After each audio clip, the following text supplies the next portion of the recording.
suure paastu algus, siis ma täna ei räägi pühapäevasest evangeeliumist, nagu tavaliselt ma seda teen kolmapäeviti, aga räägin suurest paastust. Kõik teavad, mis see on. Kõik teavad, missugused reeglid on. Kui keegi ei tea, vaadake palveraamatutes internetis. See on väga tähtis, et meie jaoks suur paast ei oleks mingi formaalsus ja üldse ei toimu mitte midagi minu elus, ei toimu mingeid muudatusi. Aga see on nagu väga tähtis osa minu vaimses elus. Ja eelkõige paastumine. Teame, et oleks hea loobuda mõnedest asjadest, mõtleme näiteks toidust, ja paljud loobuvad eriti tuhkapäeval, reedeti, suurel reedel eriti, aga ma rääkisin paljude katoliiklastega ja nad eriti ei tea, mille jaoks. Muidugi nad seletavad, mille jaoks nad peavad loobuma mõnedest asjadest. Aga võib-olla see, mida nad mõtlevad, ei ole nii tähtis. Kujutage ette, et inimene loobub teatud toidust. Tänu sellele säästab raha.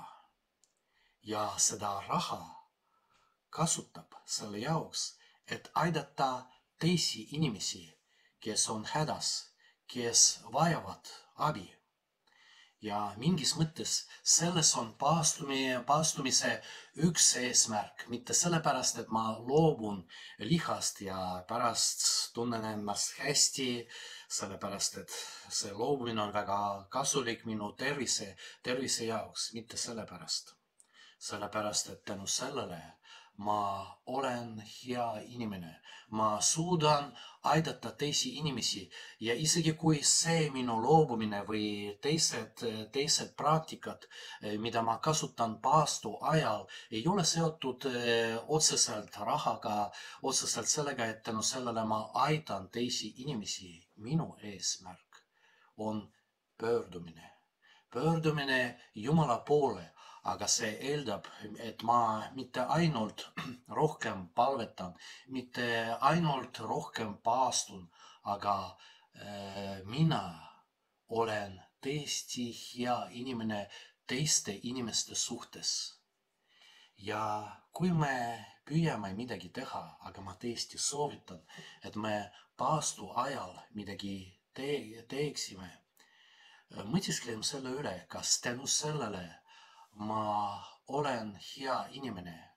Kas olen teiste inimeste jaoks Jeesuse Kristuse tunnistaja selles maailmas? Võib-olla vastupidi, ma olen nii nõudlik, et teised inimesed hakkavad hoopis solvama minu peale. Ma nõuan, et nad ka paastuksid, palvetaksid. Muidugi ma võin pakkuda neile, aga eelkõige minu arvates oma eeskujuga. Kõike seda, mida ma teen, peavad aitama kaasa sellele, et mina pöördun Jumala poole. Just mina pöördun Jumala poole. Võiks paastuda, loobuda lihast, kalast, piimast. Võib-olla inimene rohkem hakkab palvetama, aga tegelikult ta elab Jumalalt kaugelt. See on kõige hullem. See ei ole tunnistus. Seoses sellega me näitame teistele inimestele, et kristlased ei ole Jeesuse Kristuse tunnistajad. Mõtleme sellest, kuidas paastu ajal me võime pöörduda Jumala poole, näidates teistele, et Jeesus Kristus on tõesti see päästja, kes eelkõige armastab meid ja neid inimesi ja tahab, et kõik inimesed oleksid õnnelikud.